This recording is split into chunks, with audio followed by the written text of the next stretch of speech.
Battletech on its surface is one part Gundam Wing and one part Game of Thrones. It tells the story of your band of mercenaries helping to restore a deposed princess to her rightful throne. I love space westerns, and I love giant robots, so the universe of Battletech instantly vibed with me.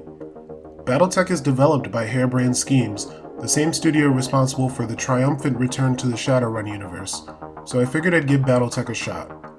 Unfortunately, it's more glitz and glamour than gameplay.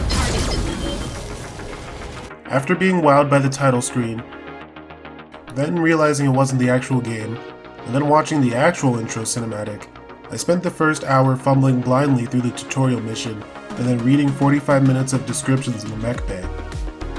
The game seemed intimidating with all of its moving parts, but this just ended up making the game feel crunchy, which can be described as using or describing a game system based on detailed simulations or narratives that require a significant amount of rules, data, and procedures, especially in role-playing games or containing a minimal amount of thematic or flavor elements that have no impact on gameplay.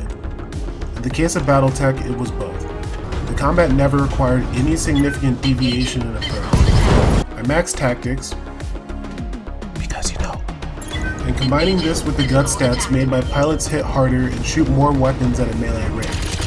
Luckily for me, this allowed me to stomp my way through the rest of the game. There are different mission objectives, each a variation of destroy these things, and you are forced to do at least 2 side missions in between each story objective.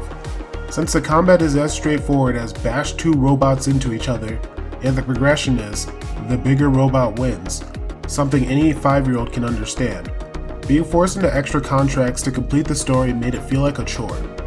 This was disappointing, because I liked the story, but I hated the combat, to the point where it was my least favorite aspect of the game. Customization options felt inconsequential, every battle can be approached in the same way, and every gun is basically the same, and every match takes a long time. On top of that, the additional layer of RNG could make easy matches into potential wet noodle fights.